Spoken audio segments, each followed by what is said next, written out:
Fiona Bruce challenged Labour MP James Murray on a key issue: taxes. She repeatedly pressed him on how voters are supposed to trust Labour's messaging when the numbers simply don't add up. Murray insisted that Labour plans to keep taxes on working people low, but Bruce pointed out that their own manifesto outlines specific taxes they claim they won't raise. Yet millions of people will still end up paying more because they're being pushed into higher thresholds through fiscal drag. We'll dive into this story in today's video, but before we get started, don't forget to like this video and subscribe. Right now, only 12% of viewers are subscribed, so join the community and help us grow. Despite this, Murray kept returning to the same rehearsed line about not increasing certain tax rates, sidestepping the reality that overall tax burdens are still rising under Labour's plans. He eventually admitted that the Chancellor has already made it clear that the public will be contributing more, but then shifted into listing Labour's claimed achievements instead of addressing the core issue. It's a perfect example of political spin meeting public frustration. Labour keeps insisting taxes won't rise, yet real-world policy is doing the opposite. Watching the exchange, it's clear why so many people are fed up with this government's mixed messages. Have a look at the clip yourself. How can anyone believe what you're saying? Well, what it says in our manifesto is that we will keep taxes on working people as low as possible.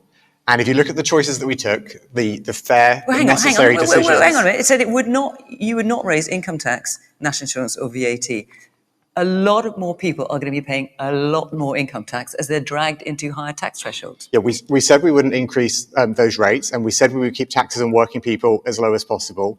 And in the budget, the Chancellor was upfront that we are asking everyone to contribute more because of the threshold freeze extension. So when she said she wouldn't come back for more, she has. So that's a broken promise. As some of the people in the audience have said, we are asking those with broader shoulders to make a bigger contribution. So people who have properties worth more than £2 million, we're making some reforms to the taxation of gambling, to electric vehicles, to the way that income from property, for instance, is taxed. All of that means that we can keep taxes on working people as low as possible. And actually, Fiona, I think one of the points which has come up from a few audience members from different angles is about that hope for the future. And I really understand that feeling of wanting to feel that things are getting better. And it can be hard because, public services had got to a really bad stage in this country.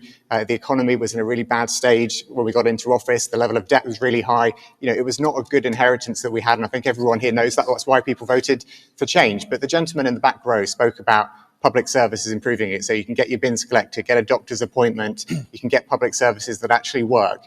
When we came into office, we promised 2 million extra appointments in the NHS.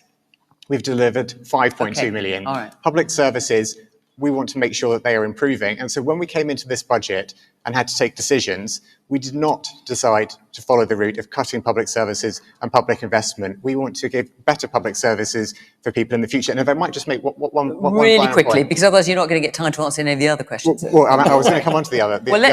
So the woman there in the blue stripy shirt was saying, your kids, they're adults now, but they don't feel better off and they're struggling. And yet they are the very working people that Labour is supposed to be protecting. So, and you were asking, Madam, what is your definition of a working person? Yeah, but you spoke, Madam, about your she children. asked you that specifically. What is your definition of a working person? Well, people who go out to work and get money on their pay slip, and we don't want the national insurance or income tax to go up. You're not helping him. I'm not suggesting you should. I'm sure he's very well off as it is. But nonetheless, he's a working person too.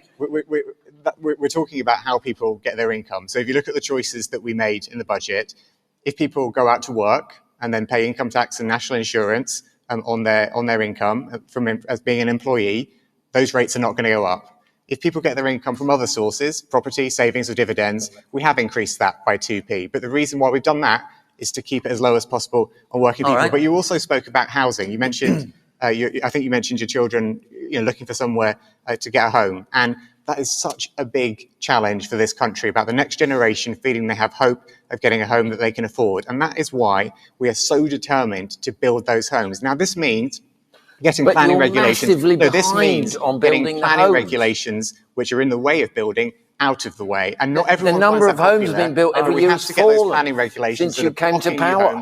out of the way so we can get homes built. What this really highlights is a government that can't seem to speak plainly. Instead of being honest about the choices they've made, they fall back on rehearsed lines that don't match reality. And it makes you wonder who is advising them that denial sounds better than truth. In other news, Nigel Farage has issued an eerie warning over the possibility of a modern-day brain drain while forecasting a mass exodus of Britain's ambitious youth.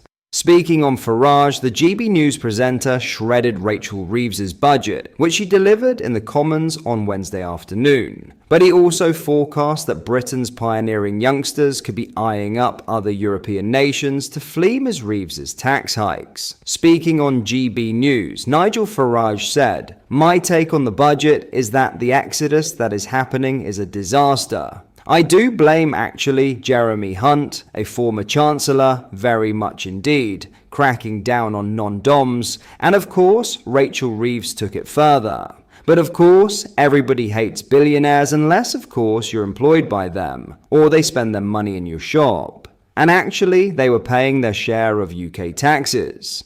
But it's not just that. Many of the rich are fleeing. They fear vindictive, retrospective taxation from this government, but also the young 30-somethings, those who are really entrepreneurial and want to work. And people are out there, they want them, Dubai wants them, Milan wants them, Lisbon wants them. And now even Athens is in the bidding for young British talent. Will this budget lead to a further exodus? I believe it. Whenever Labour in power, as was back in the 1970s when we had the brain drain, this is the modern-day brain drain. And Peter Kyle has actually admitted this. The business secretary has admitted we're losing talent. I think today we'll send more people abroad to tackle what has been described as a £40 billion black hole in the public finances. The budget blends a concoction of tax and borrowing measures affecting pensioners, working professionals, benefit claimants, motorists, students, and savers. It is believed that the tax hikes will be the key motivator to leave the UK. Last week, official government data revealed that Britons fleeing the nation had hit record numbers in the year Labour nabbed the keys to Downing Street. Some 257,000 British nationals fled in the year leading up to December 2024, tripling the previous forecast of around 77,000. The jump in Britons departing the country is believed to be thanks to the threat of those with the broadest shoulders being slapped with higher taxes and a continued crackdown on non-doms.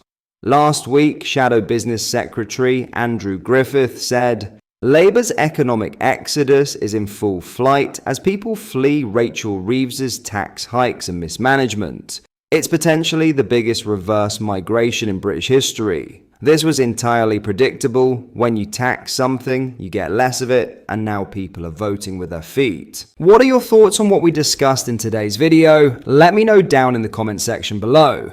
If you have not yet already, make sure you do drop a like on this video and subscribe to the channel for more British content. Thank you, take care, goodbye.